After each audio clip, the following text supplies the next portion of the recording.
Pini Hanare, Tanakwe. Tēnā koe, Mr. Chair. Thank you very much for this opportunity. And I too want to express our gratitude and certainly our support for the acceptance of SOP introduced by the member Jacinda Ardern from this side.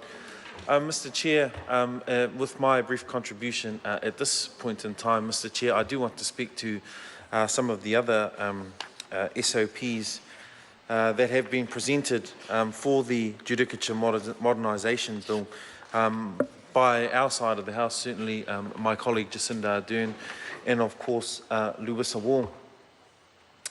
And I'll speak to it briefly because I know that the member here, Lewis Wall, will certainly elaborate a bit further, but her SOP number 202, where before in clause 192 after subsection 1, insert 1A, before giving advice to the Governor-General under subsection 1 on the appointment of a judge to the Māori Land Court, the Attorney-General must seek advice or recommendations from the Minister for Māori Development.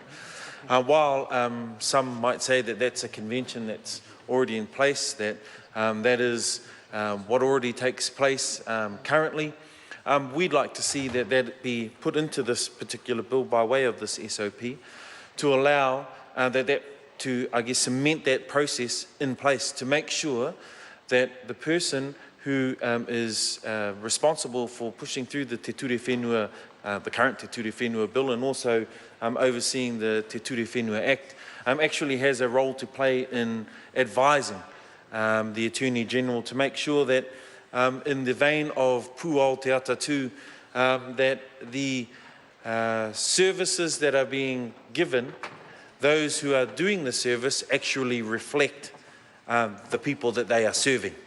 I know with my experience through the Māori Land Court, sir, that for many years before my time and the time of my grandfather and then the time of my father, many of the judges who presented, while learned, gentlemen and ladies, actually were challenged quite often around their cultural competence, if you like, in dealing with pretty touchy subjects, if you like, around Te Ture Whenua, what whenua means to people, and I guess the court process in general, given the nature of the claims that were presented by the many people through the Te Ture Whenua and through the Māori Land Court. So I think it's a good SOP. I think it's one that is necessary so that, like I say, so that that advice from the person who is on the ground, from the person who is speaking to those who are affected by legislation or by bills such as this, and of course the Te Ture Whenua Act, best reflected in the appointments made by the Attorney-General. Mr. Chair, I also want to speak to the SOP number 63 from Jacinda Ardern, where clause 3, after clause 3D, insert E, enable important legal matters, including legal matters relating to the Treaty of Waitangi to be resolved with an understanding of New Zealand conditions, history and traditions. I think this is really important. Many of the constituents, my constituents I deal with in Tāmaki Makaurau, and also my relations in Te Taitokerau, often begrudge the fact that there just aren't enough references to Te Tiriti o Waitangi throughout legislation. This particular piece, as well as many others.